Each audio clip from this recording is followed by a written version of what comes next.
Welcome to Hot Off the Press, the show about new releases and the authors that bring them to us. Before we get started, let's go around the room and have everyone introduce themselves. We'll start with you, Jeannie. Hey everybody, I'm Jeannie Adams. I write paranormal romantic suspense, urban fantasy, and space adventure with my friend Nancy Northcott. All right, Seressia. Hi, I'm Seressia Glass. I write contemporary romance, paranormal romance, and urban fantasy. Perfect. And finally, Nancy. I'm Nancy Northcott. I write several different subgenres of romance, including romantic suspense, which I'm talking about tonight, historical fantasy, and outer space adventure. All right, perfect. So I'll go ahead and start with you, Seressia. Tell us a little bit about your journey to becoming a published author. Well, 20 years ago when I was 5, I started as a reader, which I think most of us have. I started with reading comics, anything that I could get my hands on, wore out my library, and just started writing some stories because I wanted to know what happened to the characters after I closed the book. So I guess that means I also started in fan fiction before I knew that fan fiction was a thing. It just kind of just got deeper and deeper into it. And then once the day that I realized that my words kind of meant something and that maybe this was something I should really, really pursue is when I wrote an essay for the first Martin Luther King Jr. holiday here in Atlanta in '86. And I won that essay contest and I got to meet Coretta Scott King and Bernice King. So that was the first time I realized that, hey, maybe this word thing has some power and I should really get into it. So it was a long and winding road after that. That was definitely a highlight, but I'm still growing and still learning and still putting words down. So it's been a journey, definitely, but I've enjoyed it. Perfect. Nancy. I also started out writing. If we don't count the things I wrote in second grade that were written in crayon, I started out writing fan fiction, Legion of Superheroes, and it was pretty well received. And people said, you should try your hand at writing something you can actually sell. And I had tried to write a novel at one point, and I got about to the middle and didn't really understand what to do there. So I started trying to create my own worlds and my own characters and to read up on how a novel is structured. And then, as Cerisia says, it was a long and winding road. And my first sale was a paranormal romantic suspense contemporary. No superheroes. All right, perfect. Jeannie. Well, my father was a librarian and my mother was an English teacher. So I started reading from, basically the minute I could hold a book. And so, like Cerisia said, I think almost every writer starts off that as a voracious reader. And I was probably 8 or 9 when I started trying to make stories up on my own. I made a lot of them up in my head, but I didn't start really writing them down until I was out of college. And I didn't know for the longest time that real people could write books, like normal people could just sit down and write a book. I thought you had to be somebody special and had to have some special dispensation from, the writer gods to do that. But I decided I'd try my hand at it and failed spectacularly and tried again and failed spectacularly. I think all of us probably have some of those books that, as we used to jokingly say, are still under the bed, because, back in the dark ages of books, book publishing, you had to print them out to send them for query or to an editor. And so, you always had that one big fat manuscript that, yeah, no, that one's under the bed. All right. So Nancy, go ahead and start with you. Let us know a little bit about your new release and kind of the idea behind it, where it came from. Well, this was originally in the Christmas at Canham Castle anthology from 2019, which Jeannie and Cerisia were also part of. And for some reason, I started thinking about the Christmas after my dad died. And it was not a sad Christmas, but it was a different Christmas. And so I thought I would write this story that would explore the hero's feelings the first Christmas after his father died. And so I gave him a father who had been a historian and had worked with the Canham Castle Foundation. And Canham Castle is a hotel on the Welsh Marches that survived through the centuries without being knocked down and the stone carted off to build local buildings, and it's now a hotel. And so we all wrote stories set at Canham Castle. And so he comes to Canham Castle to pick up an award for his father. And the heroine is his partner.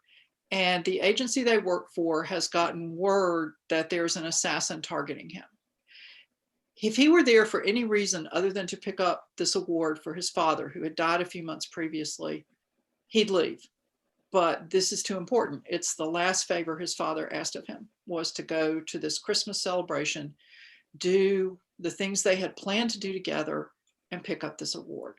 So it was kind of an exploration of loss at the holidays, reevaluating your life at the holidays, because the Christmas atmosphere makes both the hero and the heroine kind of rethink what they believed they wanted. And it is a romance, so it has a happy ending at the end and no superheroes. But there is a certain amount of gunplay and no real actual explosions, I guess. But it was fun to write, and it was, it's a story that made me think, because celebrating the holidays when you've had a loss in the family is different from celebrating it every other year. So that's basically that story. All right, perfect. Jeannie. The story I want to talk about tonight is it's called Crashing Through the Snow, and it's in my Haven Harbor Witches series, which is all of this in the background. And it was originally also in an anthology called Happy New Year in Haven Harbor.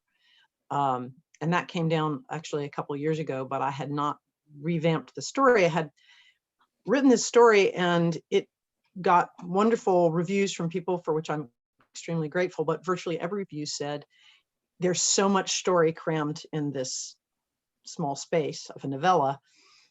It needs to be more. I want to know more about this aspect and that aspect. And people were overall complimentary about it.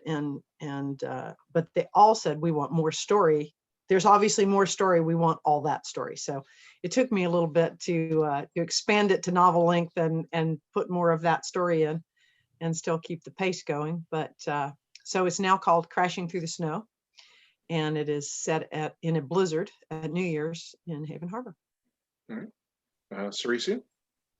My upcoming story is called The Love Con, and it's basically a cosplay competition where the heroine has to pretend that she is dating her best friend in order to win the final prize. So the final round is that they have to do a couples cosplay, and you're supposed to do it with your significant other, and she's currently not in a relationship. So on live TV, she blurts out her best friend's name. Who actually secretly has been in love with her for the last couple of years. So he uses this as his opportunity to win her for real by pretending to be her boyfriend, the best boyfriend ever. And that'll be out later on this year in the fall. And the inspiration behind it is basically because I love going to Dragon Con and I love playing dress up.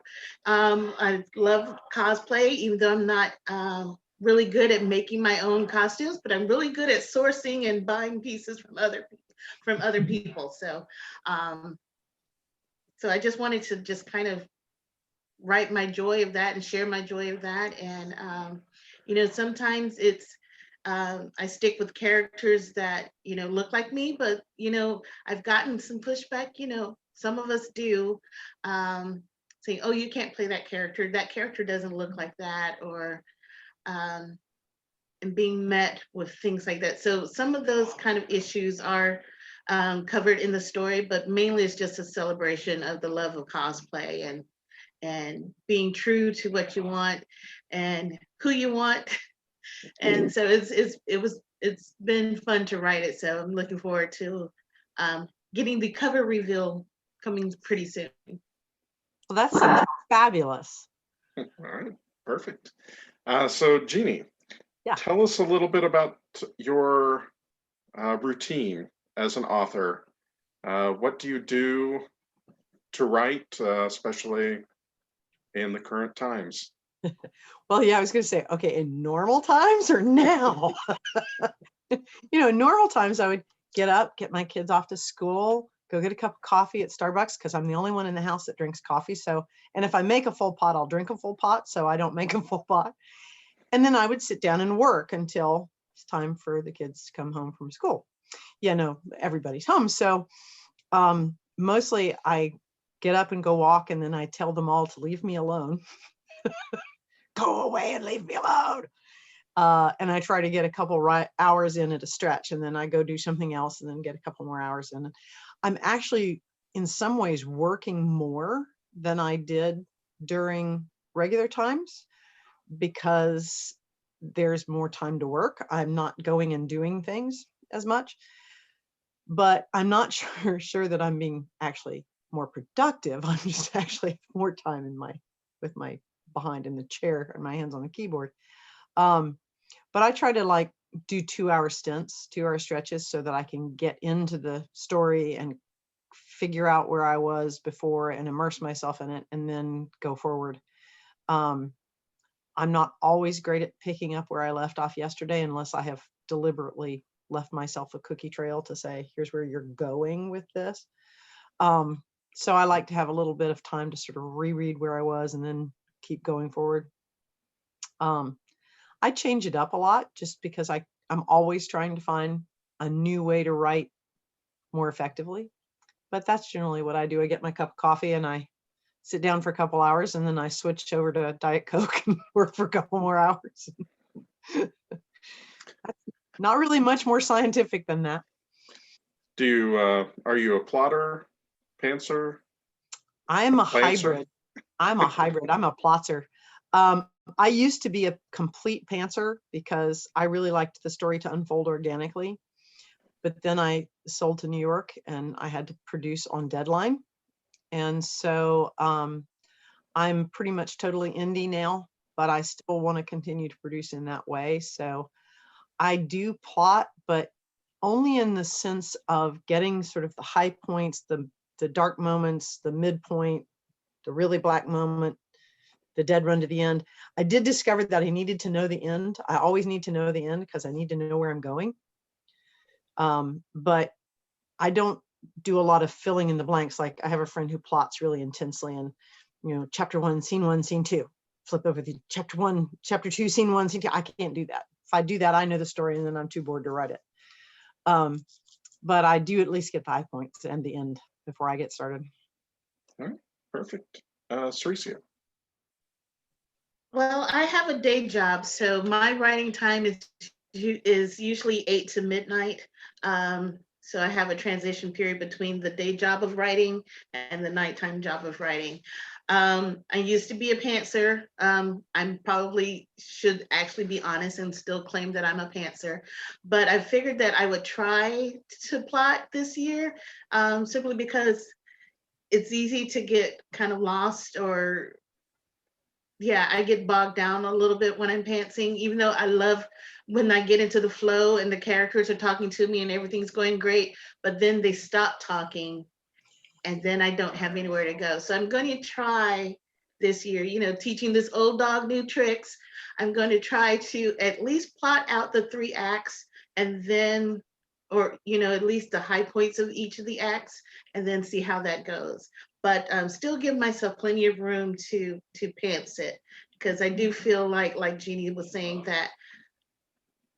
that organic development of the characters just really kind of seems to spark a lot.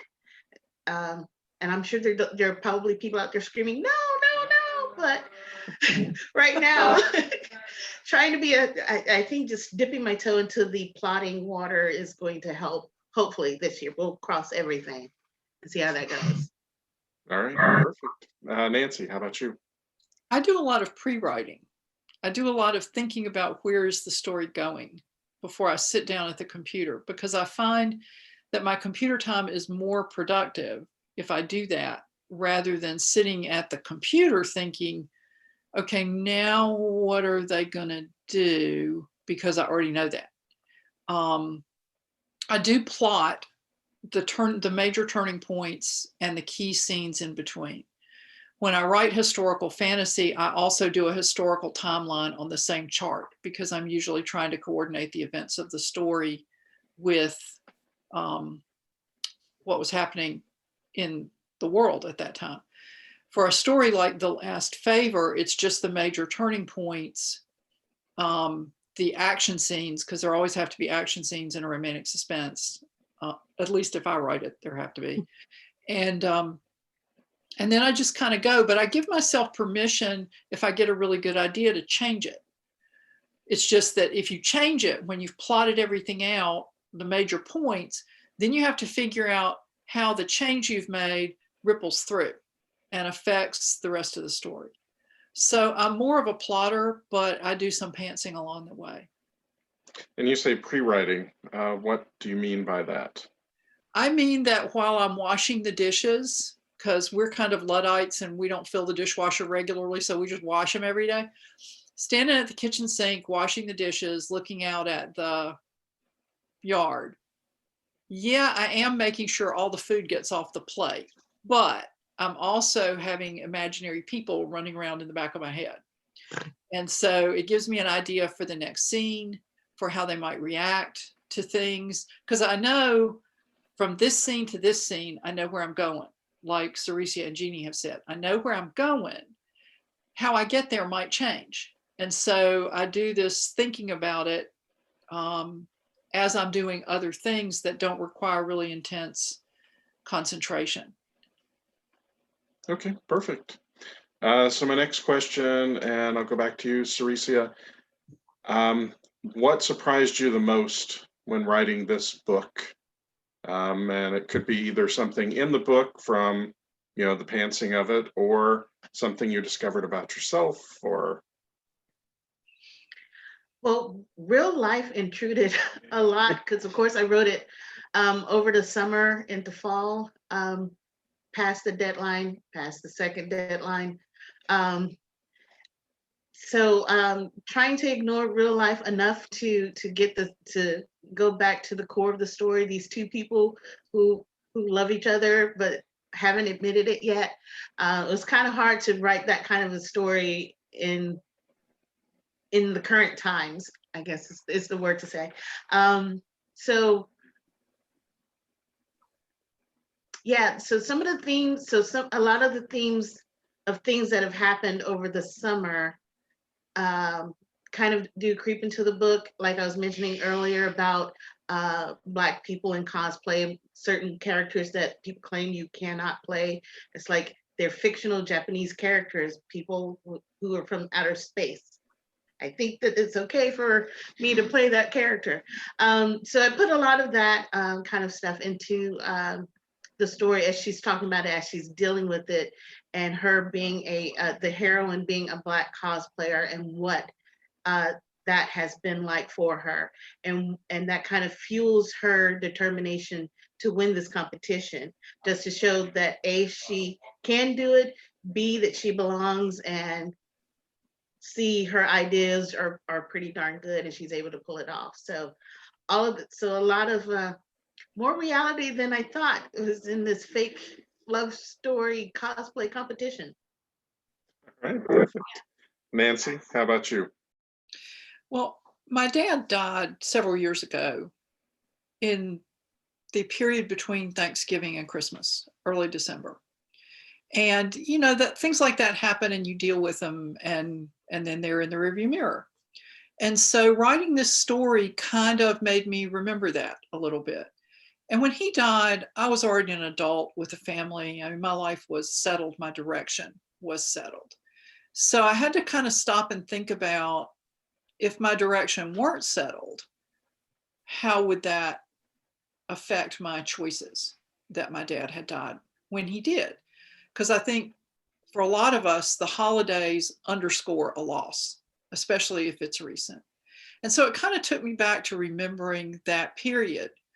But at the same time, I wanted it to be an upbeat story because it's a Christmas story, and a Christmas story should be a feel-good story. So I kind of enjoyed balancing off the growing romantic attraction between the hero with his reconsideration of his life. And while he's reconsidering his life choices, she's reconsidering her attitude to him. And so it was kind of fun to weave all those things in there together and to make a happy story out of something that didn't start so happy. So, because when he gets to the airport in London, he says, this Christmas is going to be crap and I'm just going to have to get through it. And it ends up being a festive, happy occasion. And so it was kind of fun to take somebody starting from that point of, this is terrible, but I promised my dad I have to do it, to opening up a whole new happy future for that person. All right, perfect. Thank you. Jeannie. First of all, I can't wait to read Cerisia's story because this sounds like so much fun. And I love Dragon Con. I love all the cosplay at Dragon Con, and I love all the combinations people come up with, and the Klingons and tutus, and I just can't wait to read it, Seresia. It sounds fabulous. And having read Nancy's, it's delightful. The thing that probably surprised me the most about Crashing Through the Snow was I thought I knew enough about how you put hook horses up to a sleigh that I could ride it. But I went out to a farm here in Maryland, near where I live, that they have retired draft horses, and they do sleigh rides and hay rides and things like that with them. And turns out I didn't know nothing about how many horses you can hitch to one and how they're hitched up, and I didn't know nothing. So I found that my initial research was faulty, and that I don't go into a lot of detail on it, and I don't use a lot of that stuff in the book, but knowing it, I did phrase some things differently in the rewrite. And the story, Crashing Through the Snow, is former lovers who had a falling out, and then they're in this crisis in a snowstorm together, and rekindling a romance that had fallen apart because of family situations. And going through that with the characters was fun and enjoyable, and setting it, there's also a suspense story to it because me, and setting it in the backdrop of this blizzard and sort of survival conditions turned out to be a whole lot more fun than the initial concept was. Just, okay, he gets stuck, she helps rescue him and his sister, and there's the sleigh and there's all this stuff, and that, ta-dum, that's the end. But I had put all these hints about other things in their past relationship, and as I expanded the story and it became a novel as opposed to a novella, wow, those two people got some serious backstory. That between that and the sleigh, I found myself going, okay, this is a whole lot more than I thought it was going to be. So there were certainly some surprises inside the story for that. And boy, sleigh bells. Did not know what I didn't know about sleigh bells. All right. So my next question, I'll start with you, Nancy, is as a writer, you read differently. How does that impact being a writer? How does being a writer impact how you enjoy reading? It makes it a lot harder to just fall into the book, because in the back of my mind, I'm always noticing how this story is structured, how this author presents the characters, how this author introduces the conflict. And it's just not as easy as it used to be to just drop into the book and forget the outside world and read, which is not to say that never happens, but it's kind of a preset now to analyze as I read. And sometimes I miss the days when I just picked up a book and I just read it and I didn't care about the underlying structure of the book. I just read the book, and that just doesn't happen as often anymore. All right. Jeannie, how about you? I totally agree with Nancy that, it's hard to turn off the analytic part of your writer brain. And when you can find a story like that you can just dive into and forget the analysis, that's great. It also changes the way you watch movies. because there are a lot of movies that are wonderful and they're immersive, and then all of a sudden there are others where you find your brain going, if they just done that, the story would have gone this way and it would have been so much better. And so turning off the analysis part is harder, as Nancy said, than one might think. All right. And Seressia, do you get anything extra out of it?